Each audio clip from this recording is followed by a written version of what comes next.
Commentaire de saint Thomas d'Aquin sur l'évangile de Jean, chapitre 2, les noces de Cana, suite. Tel fut le premier des signes de Jésus. Il le fit à Cana de Galilée. Ainsi il manifesta sa gloire et ses disciples crurent en lui. L'accomplissement du miracle. Et parce que dans ces noces considérées matériellement, une part du miracle revient à la mère du Christ, une autre part au Christ, et une autre part encore aux disciples, l'évangéliste montre ici ce qui revient à la mère du Christ, au Christ et aux disciples.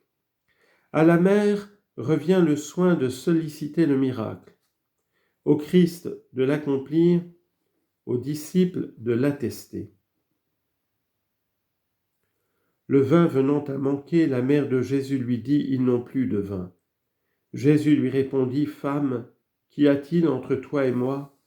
Mon heure n'est pas encore venue. » Sa mère dit au serviteur « Faites tout ce qu'il vous dira. » La mère du Christ a dans le miracle le rôle de médiatrice. C'est pourquoi elle accomplit deux choses. Elle adresse en premier lieu une demande pressante à son fils, puis elle donne des instructions au serviteur. L'évangéliste rapporte la demande de la mère, puis la réponse du fils. Dans la demande pressante de la mère, remarquons d'abord sa bonté et sa miséricorde. Il appartient en effet à la miséricorde de regarder comme sienne l'indigence de l'autre. On appelle miséricordieux celui dont le cœur souffre la misère de l'autre. Comme dit l'apôtre Paul, « Qui est faible que je ne sois faible, qui vient à tomber qu'un feu ne me brûle » 2 Corinthiens 11, 29. Aussi, parce qu'elle était remplie de miséricorde, la bienheureuse Vierge voulut-elle subvenir à l'indigence des autres. Ce que l'évangéliste exprime ainsi, le vin venant à manquer, la mère de Jésus lui dit « Ils n'ont plus de vin ». Considérons ensuite son amour respectueux à l'égard du Christ. Dans l'amour respectueux que nous avons envers Dieu, il nous faut simplement lui présenter nos manques, suivant ce verset « Seigneur, tout mon désir est devant toi ». Psaume 37, verset 10. De quelle manière Dieu nous viendra en aide, il ne nous appartient pas de chercher à le savoir, car comme le dit l'apôtre, nous ne savons pas ce qu'il convient de demander dans nos prières. Romains 8, 26. C'est pourquoi la mère de Jésus présenta uniquement au Christ le manque dont souffraient les autres en disant « Ils n'ont plus de vin ». Notons enfin la sollicitude et le zèle aimant de la Vierge, car elle n'attendit pas pour intervenir que la nécessité fût extrême, mais elle le fit, le vin venant à manquer, c'est-à-dire comme il commençait à manquer, imitant Dieu dont il est dit « Le Seigneur vient au secours du pauvre dans ses nécessités et au temps de l'affliction. » Psaume 9, verset 10. Saint Jean Chrysostome se pose cette question.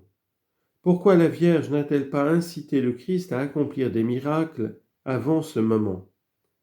En effet, elle avait été instruite par l'ange de sa puissance et les nombreuses choses qu'elle avait vues s'accomplir à son sujet lui en avaient donné la confirmation, car elle gardait toutes ces choses et les méditait dans son cœur. Luc 2, 19. La raison en est que Jésus s'était comporté jusque-là comme un homme au milieu des autres. Aussi, parce qu'elle n'avait pas jugé le moment opportun, la Vierge avait-elle différé.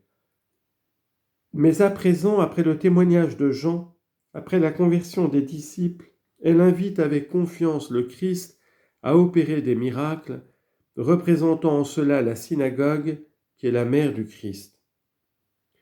Les Juifs ont l'habitude en effet de demander des miracles, comme le dit Paul, les Juifs demandent des signes. 1 Corinthiens chapitre 1 verset 22.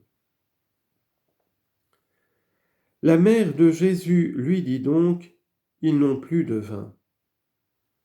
Ici, nous devons savoir qu'avant l'incarnation du Christ, 3 sortes de vin manquaient.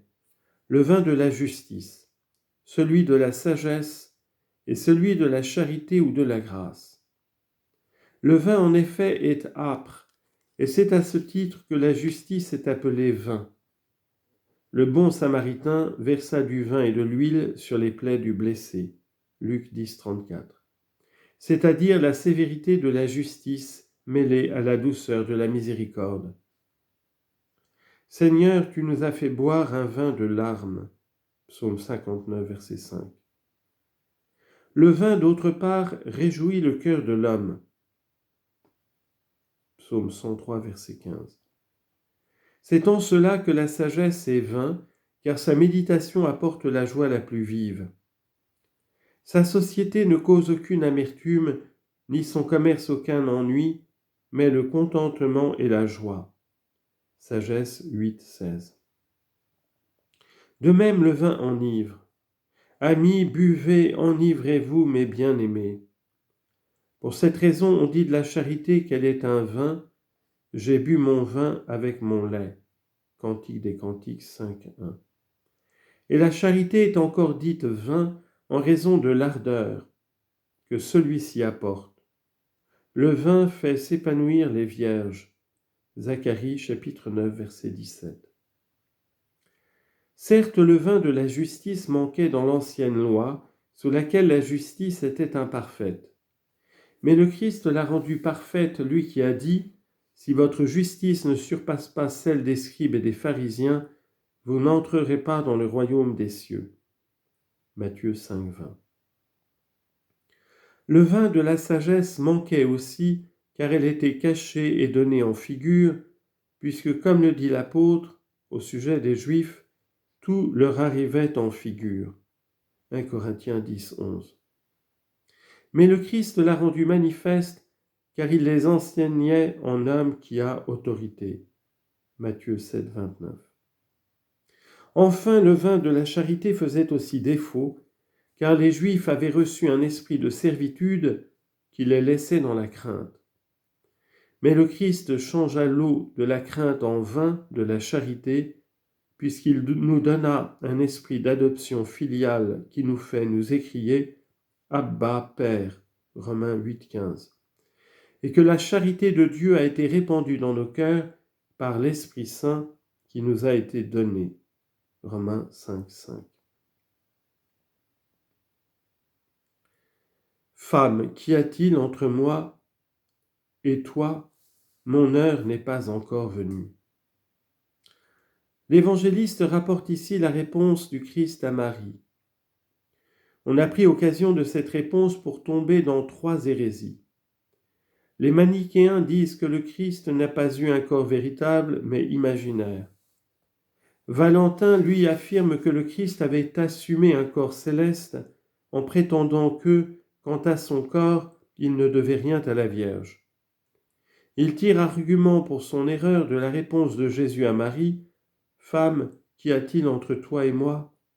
comme si le Christ disait « Je n'ai rien reçu de toi ». Mais les manichéens et Valentin ont contre eux l'autorité de l'Écriture sainte. L'apôtre dit en effet « Dieu envoya son Fils né d'une femme » Galates 4, 4. Or il ne pouvait être dit « né d'une femme » que si le Christ avait reçu d'elle quelque chose. Saint Augustin, de son côté, réfute leurs arguments en disant « Comment savez-vous que le Seigneur a dit « Femme, qu'y a-t-il entre toi et moi ?» Vous répondez que c'est l'évangéliste qui nous le rapporte. Or ce même évangéliste dit aussi de la Vierge qu'elle était la mère de Jésus.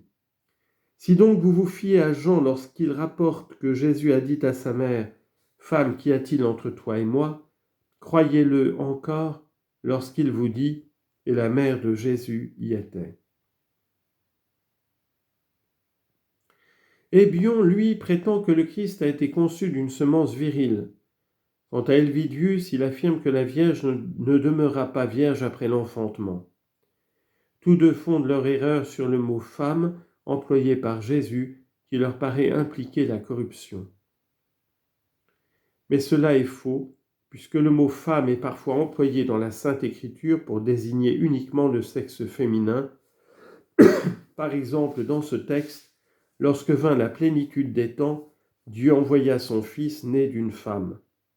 Galates 4, 4. On le voit encore manifestement, d'après ces paroles adressées à Dieu par Adam au sujet d'Ève. La femme que tu m'as donnée pour compagne m'a donné du fruit de l'arbre et j'en ai mangé. Genèse 3, 12. Car il est évident que, se trouvant encore au paradis où Adam ne l'avait pas connu, Ève était jusque-là restée vierge. C'est pourquoi ici l'appellation de femme n'implique pas la corruption, mais désigne le sexe féminin.